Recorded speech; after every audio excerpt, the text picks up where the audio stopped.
El 9 de agosto del año 48 a.C., en una llanura de Tesalia, conocida como Farsalia, 45.000 legionarios romanos se miraban a los ojos desde bandos opuestos, sabiendo que al caer la tarde, la república que juraron defender habría muerto para siempre. Lo que ninguno de ellos sabía era que la batalla se decidiría no por el valor de los soldados, ni por la cantidad de espadas desenvainadas, sino por una decisión táctica tomada en cuestión de segundos que expondría el flanco más débil del ejército más poderoso del mundo. Esta es la historia del error que cambió la historia de Occidente, el momento exacto en que Pompeyo el Grande dejó de ser invencible. Bajo el sol abrasador del verano mediterráneo, dos gigantes de Roma se preparaban para resolver con sangre lo que la política ya no podía solucionar.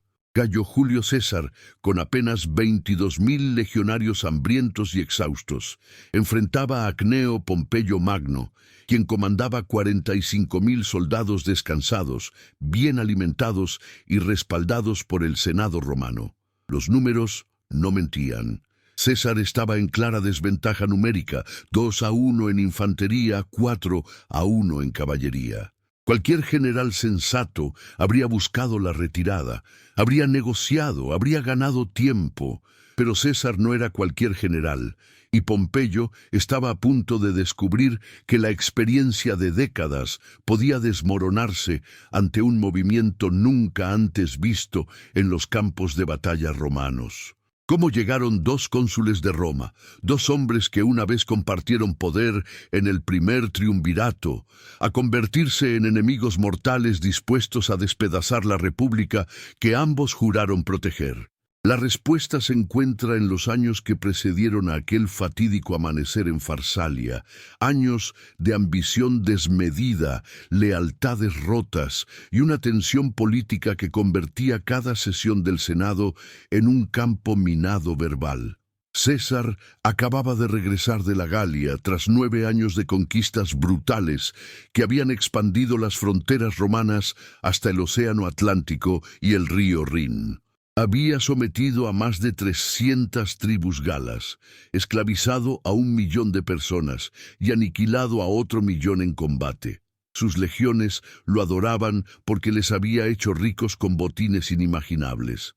Roma lo temía porque había demostrado ser un genio militar sin paralelo. Y Pompeyo, el hombre que una vez fue llamado el Alejandro romano, no podía tolerar que su antiguo aliado eclipsara su propia gloria. Si te apasiona descubrir la historia que los libros de texto omitieron, suscríbete ahora y activa la campana. Aquí desenterramos el pasado sin censura. El Senado romano, controlado por la facción Optimates y liderado por Marco Porcio Catón, vio en César una amenaza existencial para el orden establecido. No se equivocaban. César había violado todas las normas sagradas de la República. Había cruzado el Rubicón con un ejército, acto que equivalía a declarar la guerra a Roma misma. Había pronunciado aquellas palabras inmortales alea y acta est. La suerte está echada, y había marchado hacia el sur, convirtiendo cada ciudad en su camino en un campo de batalla político. Pompeyo, designado por el Senado como defensor de la República, había huido de Italia sin presentar batalla, una decisión que muchos interpretaron como cobardía, pero que él justificó como estrategia. Necesitaba tiempo para reunir las legiones orientales, las fuerzas que había comandado durante sus legendarias campañas contra los piratas y mitrídates del Ponto. Durante 18 meses, César persiguió a Pompeyo por el Mediterráneo como un depredador acechando a su presa. Primero España, donde derrotó a los lugartenientes pompeyanos en Ilerda sin apenas derramar sangre romana, una victoria tan brillante que algunos historiadores la consideran superior a Farsalia misma. Luego el sitio catastrófico de Dirraquio en la costa iliria, donde Pompeyo infligió a César su primera derrota significativa. Las legiones cesarianas fueron cercadas, hambreadas y masacradas, Cuando intentaron romper las líneas pompeyanas, César perdió 1000 hombres en un solo día, una cifra devastadora para un ejército que no podía permitirse reemplazos. Pompeyo pudo haberlo aniquilado entonces, pudo haber terminado la guerra civil en aquel momento, pero vaciló, dudó. Y César escapó hacia el interior de Grecia, hacia las fértiles llanuras de Tesalia, donde podría alimentar a sus legiones hambrientas. ¿Por qué Pompeyo no destruyó a César cuando tuvo la oportunidad? La pregunta atormentó a los historiadores romanos durante siglos. Algunos dijeron que fue precaución, que Pompeyo temía las trampas de César incluso en la derrota. Otros afirmaron que fue presión política del Senado, que exigía una batalla campal decisiva que legitimara la victoria ante el pueblo romano. La verdad probablemente fue más humana y más trágica. Pompeyo había pasado una década fuera de los campos de batalla, enredado en intrigas políticas romanas y matrimonios convenientes. Había olvidado lo que significaba ser un general de campaña. Había perdido ese instinto asesino que César aún conservaba fresco tras 9 años de guerra brutal en la Galia. En Dirraquio, Pompeyo ganó una batalla, pero César seguía vivo y mientras respirara, la guerra continuaría. Los días previos a Farsalia fueron un baile psicológico entre dos mentes militares excepcionales. César acampó en las cercanías del río Enipeo, estableciendo su campo en terreno elevado pero expuesto. Cada mañana formaba sus legiones en orden de batalla y esperaba. Era una invitación abierta, un desafío que gritaba: «Ven y destrúyeme si te atreves».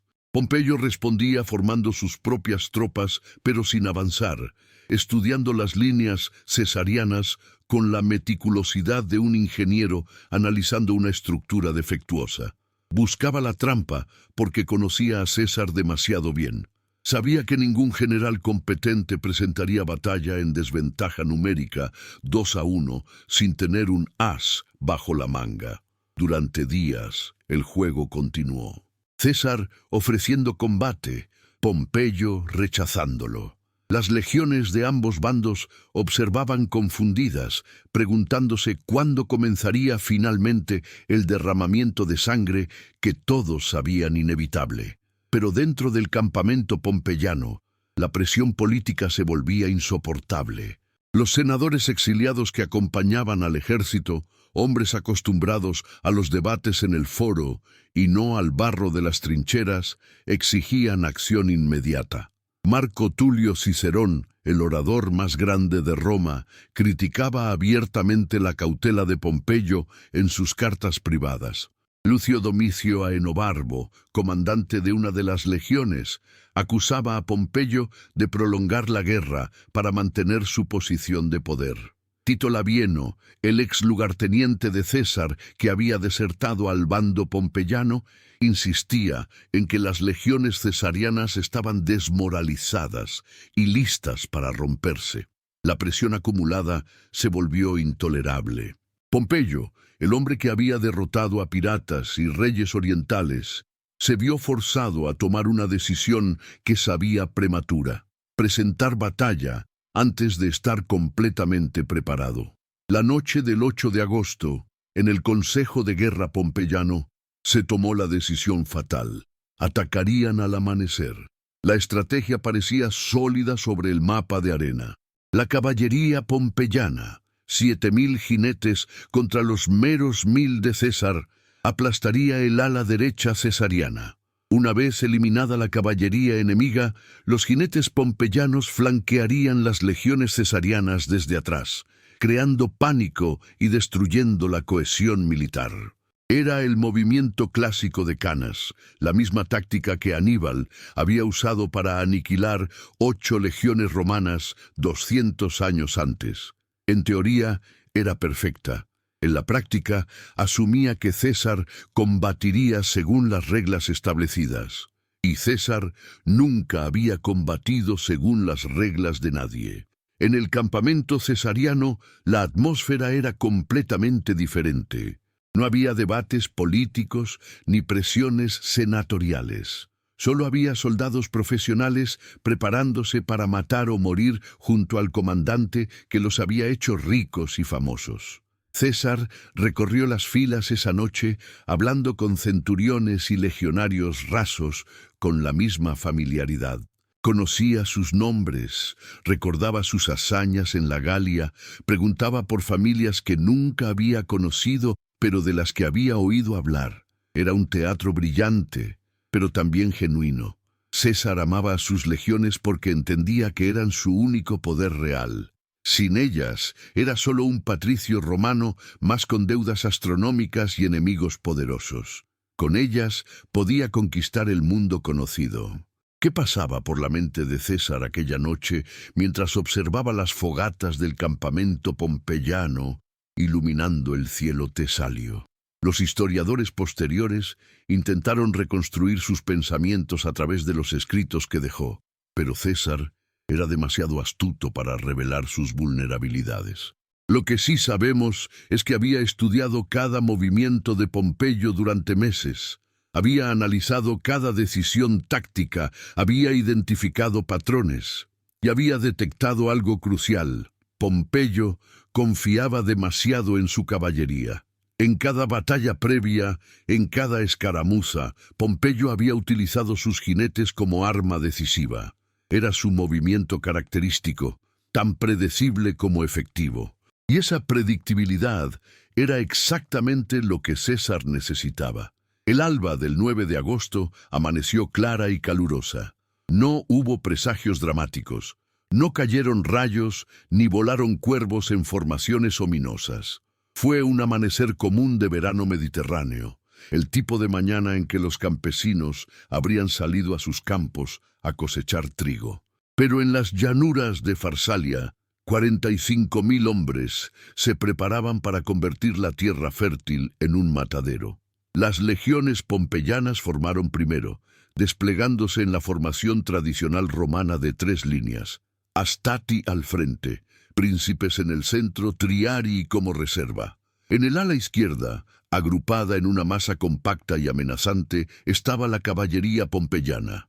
7.000 jinetes equipados con armadura de escamas, lanzas largas y escudos oblongos.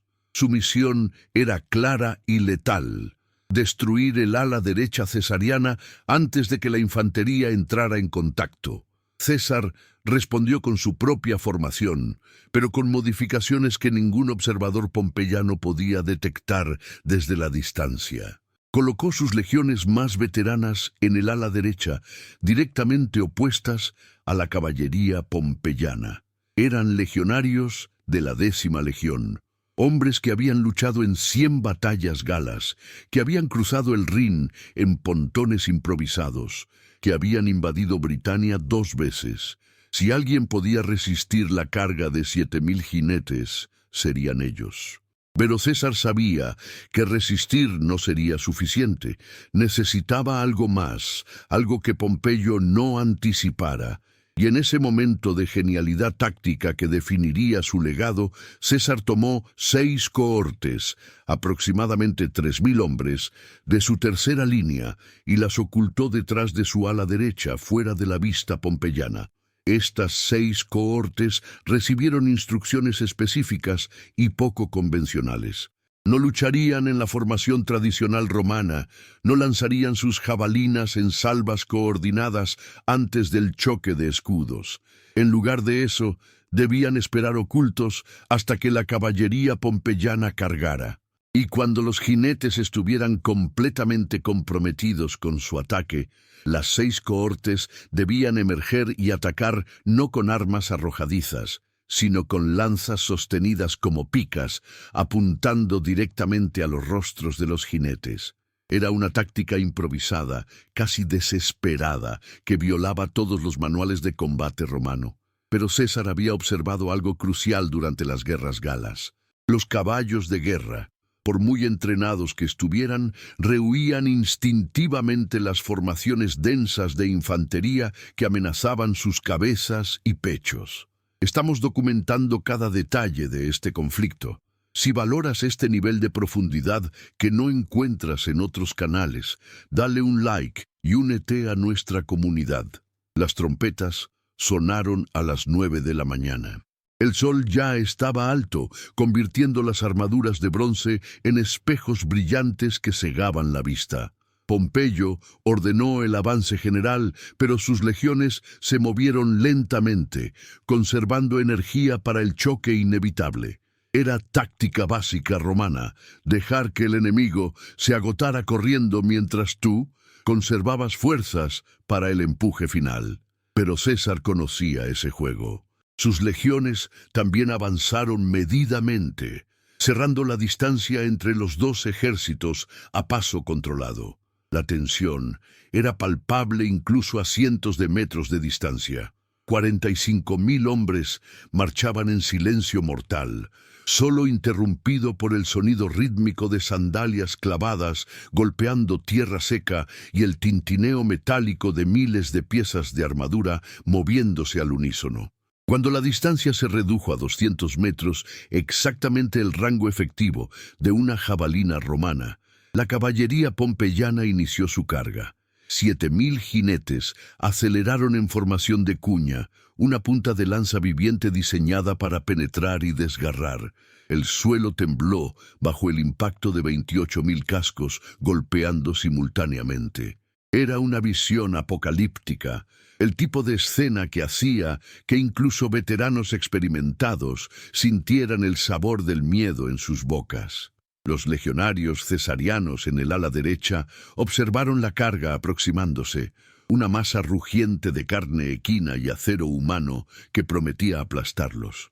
Algunos apretaron sus jabalinas con más fuerza, otros murmuraron oraciones a Marte, el dios de la guerra. Pero entonces, cuando la caballería pompeyana estaba a apenas 50 metros de las líneas cesarianas, sucedió algo que ningún comandante pompeyano había anticipado.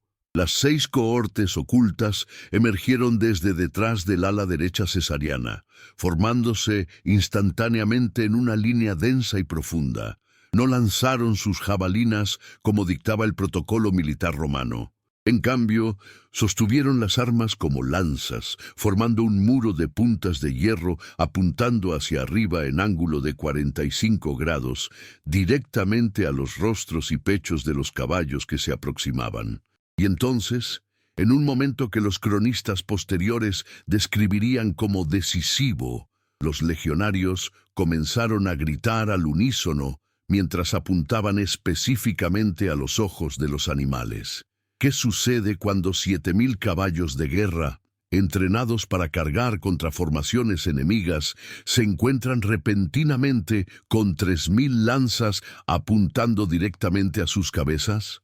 Los animales no son valientes por ideología o lealtad, son criaturas de instinto, y su instinto primario es la supervivencia. Los primeros caballos en alcanzar la formación cesariana intentaron detenerse abruptamente, enterrando sus cascos delanteros en la tierra seca. Pero la masa de jinetes detrás seguía avanzando, creando un efecto dominó de confusión y pánico. Algunos caballos derribaron a sus jinetes al frenar violentamente. Otros se encabritaron, lanzando a sus montadores contra el suelo duro. La formación de cuña perfecta se desintegró en cuestión de segundos, convirtiéndose en una masa caótica de animales aterrorizados y jinetes confundidos intentando recuperar el control. Los legionarios de las 6 cohortes no esperaron. Avanzaron metódicamente, manteniendo su formación de lanzas mientras empujaban hacia la caballería desorganizada. No era una carga salvaje, sino un avance controlado y letal, cada paso calculado para mantener la integridad de su muro de puntas. Cuando un jinete pompeyano intentaba reorganizar a su unidad, se encontraba con una docena de lanzas, apuntando desde múltiples ángulos. Cuando un caballo giraba para escapar, los legionarios lo perseguían sin romper formación. Era combate de infantería contra caballería ejecutado con una precisión que contradecía todas las teorías militares romanas establecidas. y estaba funcionando de manera devastadora. Tito Labieno, comandando la caballería pompeyana desde el centro de la formación, observó con horror creciente cómo su arma decisiva se desmoronaba. Intentó gritar órdenes, reunir a sus jinetes, reformar la cuña para un segundo intento, pero el caos era total. Los caballos, una vez aterrorizados, no podían ser persuadidos de cargar nuevamente contra aquellas lanzas amenazantes. Los jinetes, separados de su formación protectora, eran objetivos individuales vulnerables, y lo peor de todo, las 6 cohortes cesarianas no solo estaban defendiendo, estaban avanzando, empujando la caballería pompeyana hacia atrás, hacia los flancos de su propia infantería. En cuestión de minutos, la ventaja numérica de 7-1 se había invertido en una trampa mortal. Mientras la caballería pompeyana se desintegraba, las líneas de infantería de ambos ejércitos chocaron en el centro con la brutalidad característica del combate romano cercano. Este no era el combate cinematográfico de espadas centelleantes y maniobras acrobáticas. Era empuje metódico, escudo contra escudo, gladius buscando cualquier apertura en la armadura enemiga.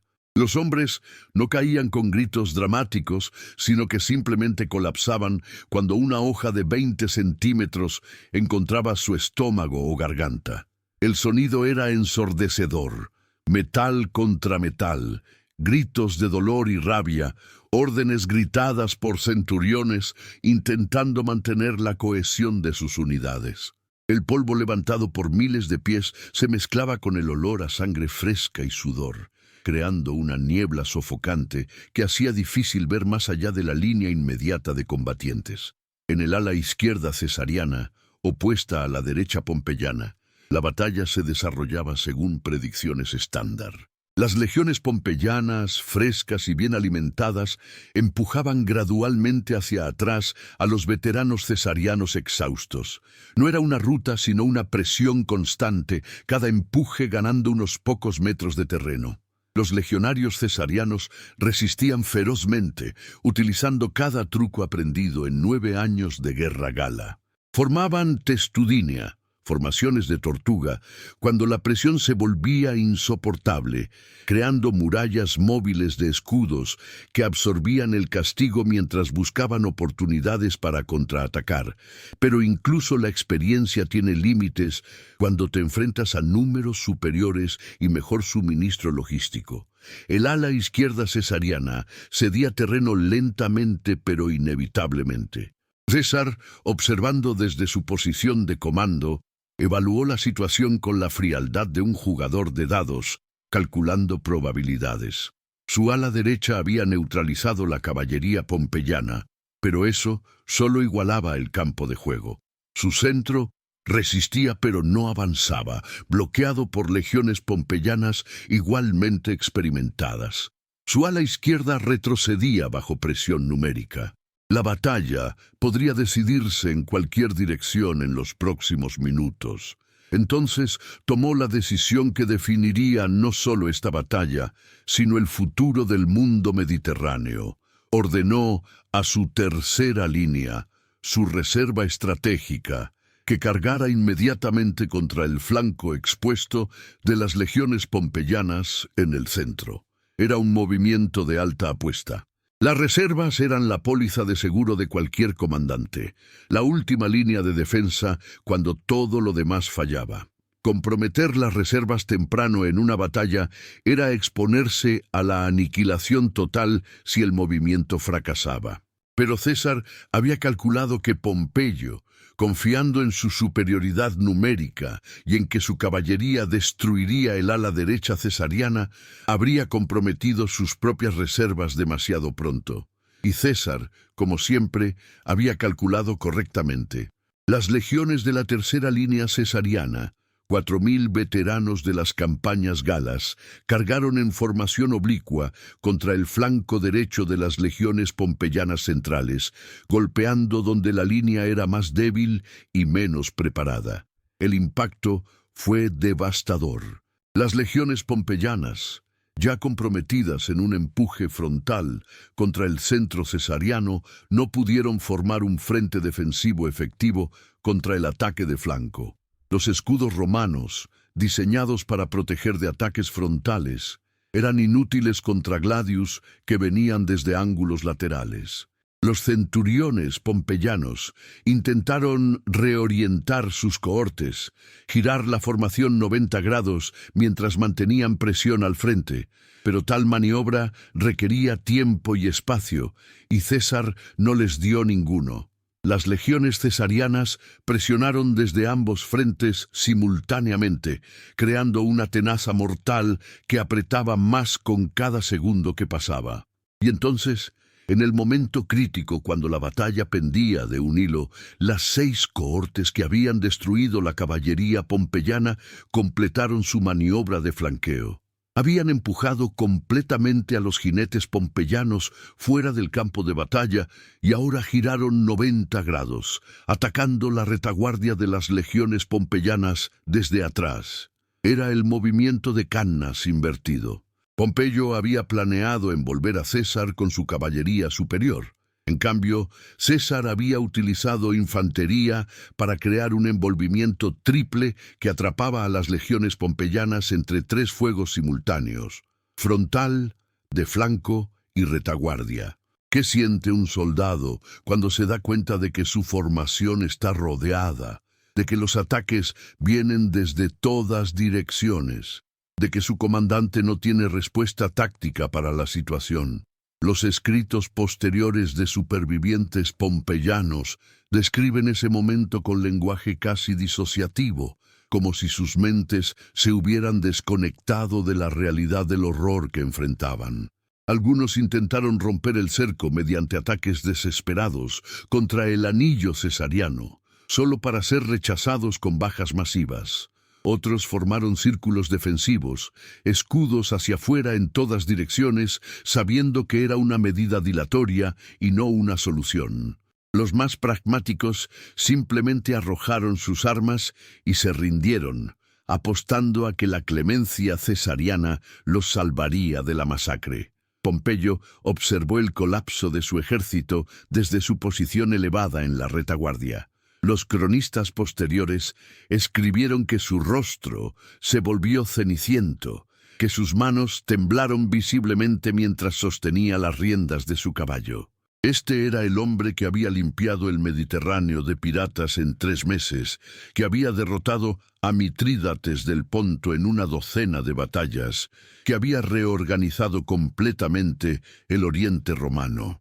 Y estaba observando cómo su ejército superior en número era destrozado por un oponente que, según todos los cálculos racionales, debería haber sido aniquilado. Intentó enviar órdenes a sus comandantes de campo, reunir las unidades que aún mantenían cohesión, organizar una retirada ordenada. Pero el caos era total. Las líneas de comunicación habían colapsado junto con las formaciones militares. La historia no termina aquí. Asegúrate de estar suscrito para que YouTube te notifique inmediatamente cuando subamos la conclusión de esta saga. El sol alcanzó su cenit mientras la batalla se transformaba de confrontación organizada en persecución genocida. Las legiones cesarianas, oliendo la victoria, abandonaron toda disciplina y se lanzaron tras los soldados pompeyanos en fuga. No era combate militar, sino caza humana. Gladius encontrando espaldas desprotegidas, legionarios romanos matando a otros legionarios romanos con una ferocidad que normalmente reservaban para enemigos extranjeros. El río Enipeo, que fluía pacíficamente al borde del campo de batalla, se tiñó de rojo mientras miles de pompeyanos intentaban cruzarlo en retirada desesperada. Muchos se ahogaron, arrastrados hacia abajo por el peso de sus armaduras. Otros fueron alcanzados en el agua, convirtiendo el río en un matadero líquido. Pompeyo, rodeado por su guardia personal de caballería selecta, observó por última vez el campo de batalla antes de girar su caballo hacia el este. No pronunció discursos dramáticos ni maldiciones épicas. Simplemente dio la orden silenciosa de retirarse y espoleó su montura. Detrás de él, 45.000 legionarios, el ejército más grande jamás reunido por Roma hasta ese momento, se desintegraba en una masa de fugitivos aterrorizados. Las águilas legionarias, los estandartes sagrados que representaban el honor de cada legión, cayeron en manos cesarianas. Los senadores que habían presionado por la batalla observaban horrorizados desde posiciones seguras mientras su ejército invencible era masacrado. El giro táctico había funcionado perfectamente y Pompeyo quedaba expuesto y vulnerable, huyendo hacia un destino incierto mientras el mundo que conocía se derrumbaba tras él. Parte 2. Si acabas de llegar, suscríbete para no perderte el archivo completo de documentales que estamos construyendo. La persecución comenzó antes de que el polvo de la batalla se asentara. César no permitió a sus legiones descansar ni siquiera para saquear los cadáveres, un privilegio sagrado después de cada victoria romana. Las órdenes fueron claras y brutales. Perseguir a Pompeyo sin descanso, no darle tiempo para reorganizar las fuerzas en fuga, terminar la guerra civil ese mismo día si era posible. Las legiones cesarianas, aún bombeando adrenalina del combate, obedecieron con entusiasmo depredador. Sabían que mientras Pompeyo respirara, la guerra continuaría. Y después de 18 meses de campaña agotadora, todos ansiaban el final definitivo. El campamento pompeyano cayó sin resistencia seria. Los soldados que habían quedado atrás para proteger las tiendas, los suministros y el tren de equipaje se rindieron en masa cuando las vanguardias cesarianas aparecieron. Dentro de las tiendas lujosas de los comandantes pompeyanos, los legionarios cesarianos encontraron una escena que contrastaba brutalmente con su propia existencia espartana. Había mesas preparadas para banquetes victoriosos, vino importado del mejor terroir itálico, dulces elaborados con miel de Ática, ropa de lino egipcio tan fino que era casi transparente. Los oficiales pompeyanos habían estado tan seguros de la victoria que habían planeado la celebración antes de la batalla. Los cesarianos saquearon todo, no con venganza, sino con la eficiencia mecánica de profesionales ejecutando una tarea necesaria. Luego quemaron el campamento completo hasta los cimientos. ¿Cuántos murieron realmente en Farsalia? Los números varían según el cronista. César, en sus propios escritos políticos, afirmó que solo perdió 200 legionarios, mientras aniquiló 15.000 enemigos. Números convenientes para un hombre construyendo su mito. Historiadores posteriores sugieren cifras más realistas. Aproximadamente 1.200 cesarianos muertos, 6.000 pompeyanos muertos en combate directo y otros 20.000 capturados durante la persecución. Pero los números fríos no capturan la verdadera magnitud del desastre. Este no era un ejército extranjero destruido, sino legionarios romanos matando a otros romanos en cantidades nunca vistas. La República, ya agonizante, había sido apuñalada mortalmente en Farsalia. Pompeyo cabalgó hacia el este durante toda la noche del 9 de agosto, sin detenerse excepto para cambiar caballos agotados.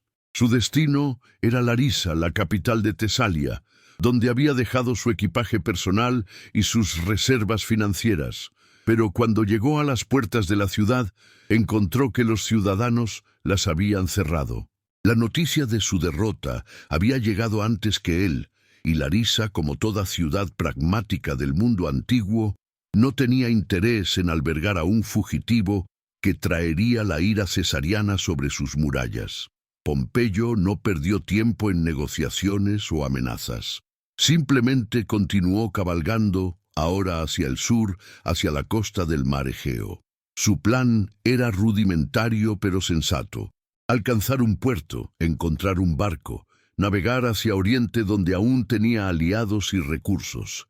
En Anfípolis, un puerto en la costa macedonia, Pompeyo finalmente encontró refugio temporal. Los ciudadanos, recordando los favores que les había concedido durante sus campañas orientales años antes, le proporcionaron un barco y suministros. Pompeyo embarcó junto con su esposa Cornelia y los pocos centuriones que aún le permanecían leales, no más de 50 hombres en total. Era una caída vertiginosa para quien fuera el hombre más poderoso de Roma después de César. Mientras el barco navegaba hacia el este, Pompeyo pasó días contemplando el horizonte, probablemente reflexionando sobre las decisiones que lo habían llevado a este momento. Debería haber destruido a César en Dirraquio cuando tuvo la oportunidad. Debería haber rechazado la presión senatorial y evitado Farsalia. Debería haber luchado de manera diferente, tal vez atacando primero con su infantería superior en lugar de confiar en la caballería. Pero la historia no se hace con condicionales, y Pompeyo sabía que las preguntas retrospectivas eran inútiles. Su destino ahora dependía de encontrar aliados dispuestos a apoyarlo contra César. El reino de Parto era una posibilidad. Los partos eran enemigos tradicionales de Roma y podrían ver en Pompeyo una herramienta útil. Pero Pompeyo rechazó esa opción. Aliarse con los partos sería traición fundamental a Roma misma, independientemente de las facciones políticas internas. Egipto parecía una opción mejor.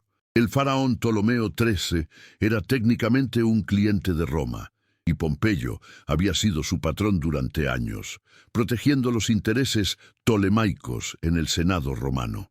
Además, el padre de Ptolomeo le debía su trono a la intervención militar de Pompeyo décadas antes. Seguramente el joven faraón honraría esas deudas. Era una apuesta, pero después de Farsalia, Pompeyo ya no tenía certezas, solo apuestas. La corte ptolemaica en Alejandría estaba enredada en su propio drama político bizantino cuando llegaron noticias de la derrota de Pompeyo. El faraón Ptolomeo XIII, un adolescente de 15 años, estaba en guerra civil con su hermana esposa Cleopatra VII, una joven de 21 años que había demostrado ser políticamente más astuta que su hermano. Los consejeros del faraón, un eunuco llamado Potino, un general romano renegado llamado Aquilas y un retórico griego llamado Teodoto, controlaban efectivamente el reino mientras el joven faraón servía como figura decorativa. Cuando el barco de Pompeyo apareció en el horizonte, estos consejeros se reunieron para decidir su destino. Teodoto el retórico presentó el argumento que sellaría la suerte de Pompeyo con lógica fría e inmoral. Si recibimos a Pompeyo, explicó al consejo, haremos de César nuestro enemigo y de Pompeyo nuestro amo. Si lo rechazamos, Pompeyo nos odiará por nuestra ingratitud y César por haberle dado refugio. Pero si matamos a Pompeyo, ganaremos el favor de César y no tendremos nada que temer de un hombre muerto. Era razonamiento mercenario de Realpolitik en su forma más pura, desprovisto de cualquier consideración de honor, gratitud o simple decencia humana. Los otros consejeros asintieron. El general Aquilas fue designado para ejecutar el plan. El 28 de septiembre del año 48 a.C., 50 días después de Farsalia, el barco de Pompeyo ancló frente a la costa egipcia cerca de Pelusium. Un pequeño bote de remos se acercó desde la playa, transportando a Aquilas y a un centurión romano llamado Lucio Septimio, quien había servido bajo Pompeyo años antes durante las campañas orientales. Septimio gritó saludos amistosos, invitando a Pompeyo a desembarcar para reunirse con el faraón. Pompeyo, agotado tras semanas de huida y desesperado por un aliado, aceptó la invitación a pesar de las advertencias de su esposa Cornelia. Se despidió de ella con un beso, le ordenó quedarse en el barco grande y descendió al bote pequeño acompañado solo por 2 centuriones de su guardia personal. ¿Sospechó Pompeyo la traición mientras el bote remaba hacia la playa? Los cronistas posteriores sugieren que sí, que observó la ausencia de cualquier recepción oficial, que notó que Septimio y los remeros permanecían extrañamente silenciosos durante el corto trayecto, pero tal vez el orgullo le impidió actuar, la renuencia de un patricio romano a mostrar miedo ante subordinados. O quizás simplemente estaba resignado a su destino, demasiado exhausto para importarle. Cuando el bote alcanzó aguas poco profundas, Pompeyo se levantó para desembarcar. En ese momento, Septimio se levantó detrás de él y hundió su gladius en la espalda de su antiguo comandante. Pompeyo cayó sin gritar, sin pronunciar últimas palabras dramáticas o maldiciones contra sus asesinos. Los otros conspiradores se unieron al ataque, apuñalando el cuerpo caído hasta asegurarse de que estaba completamente muerto. Cornelia, observando desde el barco grande, comenzó a gritar con horror impotente mientras los marineros egipcios remaban frenéticamente para alejarla de la costa. Los asesinos decapitaron el cadáver de Pompeyo, preservando la cabeza como regalo para César. El cuerpo sin cabeza fue arrojado a las aguas poco profundas, donde las olas lo mecían obscenamente. Así terminó Pompeyo el Grande, quien una vez conquistó más territorios para Roma que cualquier general antes que él. Asesinado por un exsubordinado en una playa egipcia sucia, su cuerpo tratado con menos dignidad que la de un criminal común. César llegó a Egipto 3 días después, persiguiendo a Pompeyo con la tenacidad de un sabueso tras su presa. Cuando los consejeros ptolemaicos le presentaron la cabeza preservada de Pompeyo, esperando gratitud o al menos satisfacción, César reaccionó de manera completamente inesperada. Lloró. No lágrimas políticas teatrales, sino llanto genuino de un hombre que había perdido no solo a un rival, sino a un antiguo amigo y aliado. Ordenó ejecutar a Aquilas inmediatamente y dejó claro que Pompeyo merecía un funeral romano apropiado, no el tratamiento de un traidor. Fue una demostración maestra de Clementia Caesaris, la clemencia cesariana, que se convertiría en piedra angular de su marca política. Pero la clemencia de César tenía límites calculados. A los senadores pompeyanos que habían huido de Farsalia les ofreció perdón completo si juraban lealtad. Muchos aceptaron, pragmáticamente reconociendo que resistir era inútil. A los que rechazaron el perdón, César los persiguió hasta los confines del mundo mediterráneo. Marco Porcio Catón, el enemigo más implacable de César, se refugió en África del Norte y comenzó a organizar resistencia con los remanentes del ejército pompeyano. Tomaría 2 años más y otra batalla campal en Tapso para destruir completamente la facción republicana. Pero Farsalia había sido el momento decisivo. Después de aquel giro táctico que expuso y destruyó al ejército de Pompeyo, la cuestión no era si César vencería, sino cuánto tiempo tomaría. Los historiadores posteriores analizaron Farsalia obsesivamente, tratando de comprender cómo un ejército superior en número 2-1 había sido aniquilado tan completamente. Algunos culparon a la presión política que forzó a Pompeyo a presentar batalla prematuramente. Otros señalaron la sobreconfianza pompeyana en su caballería superior. Los análisis tácticos modernos identifican el movimiento de las 6 cohortes como el factor decisivo, un movimiento tan innovador que los manuales militares no tenían nombre para él hasta que César mismo lo describió en sus comentarios sobre la guerra civil. Pero quizás la explicación más simple y devastadora fue ofrecida por el historiador Plutarco décadas después. Pompeyo olvidó que estaba luchando contra César. ¿Qué significa olvidar que estás luchando contra César? Significa asumir que tu oponente jugará según las reglas establecidas, que presentará batalla de manera convencional, que no encontrará soluciones creativas a problemas aparentemente insolubles. Pompeyo había pasado años fuera del campo de batalla activo, confiando en su reputación y sus victorias pasadas. César, en cambio, acababa de pasar 9 años en la Galia, enfrentando situaciones imposibles y sobreviviendo mediante innovación constante. Cuando quedó atrapado contra el mar en Britania, construyó fortalezas flotantes. Cuando los germanos amenazaron con cruzar el Rin, construyó un puente en 10 días y cruzó él primero. Cuando Vercingetorix se refugió en Alesia, César construyó 2 anillos de fortificaciones, uno mirando hacia adentro y otro hacia afuera, y destruyó tanto al ejército sitiado como a su ejército de relevo. La batalla de Farsalia transformó fundamentalmente la naturaleza del poder romano. Antes de ese día, el ejército servía a la República. Después, la República sirvió al ejército, o más precisamente, al general que comandaba las legiones más leales y efectivas. Los soldados que habían luchado en Farsalia no lo hicieron por el Senado o por conceptos abstractos de ley romana.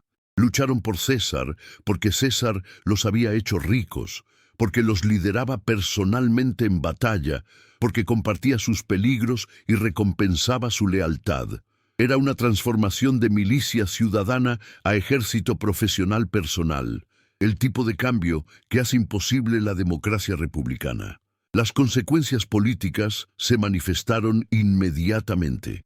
César regresó a Roma en el otoño del año 47, no como cónsul electo, sino como dictador autoproclamado. El Senado, ahora lleno de sus partidarios y expompeyanos intimidados, ratificó cada una de sus decisiones sin debate significativo. La República, técnicamente, aún existía. Había cónsules elegidos anualmente. El Senado se reunía y deliberaba. Los tribunos de la plebe ejercían sus vetos. Pero todos entendían que era teatro político, sombras proyectadas en las paredes de la cueva platónica, mientras el verdadero poder residía con el hombre que controlaba las legiones veteranas de la Galia. César implementó reformas con velocidad vertiginosa. Reorganizó el calendario romano, creando el calendario juliano que todavía usamos, con modificaciones menores. Expandió el Senado de 600 a 900 miembros, incorporando provinciales y ex-enemigos para diluir la oposición aristocrática tradicional. Inició proyectos de construcción masivos que proporcionaron empleo a la plebe urbana de Roma. Asentó veteranos en colonias por todo el Mediterráneo, creando bolsillos de lealtad cesariana desde España hasta Asia Menor.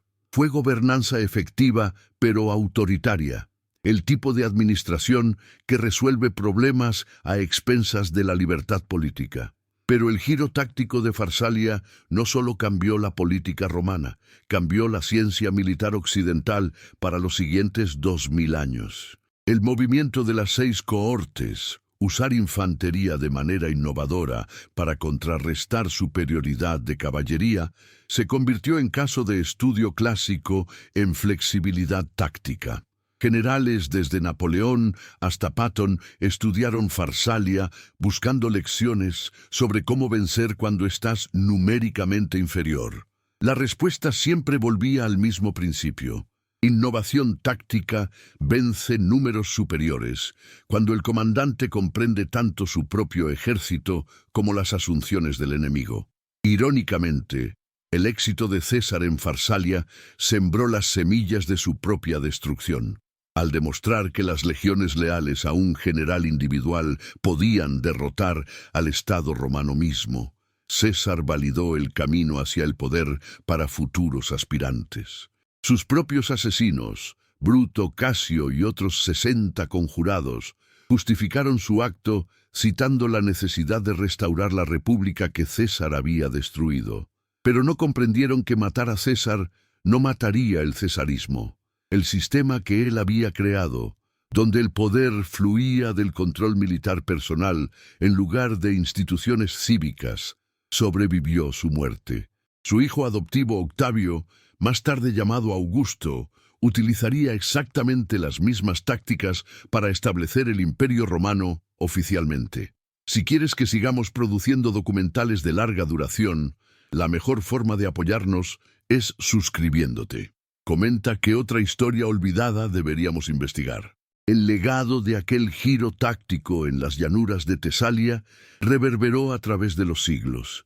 Cuando el Imperio Romano de Occidente finalmente colapsó 5 siglos después, los bárbaros que lo conquistaron utilizaban tácticas derivadas directamente de los manuales militares romanos, manuales que dedicaban páginas enteras a analizar cómo César había derrotado a Pompeyo.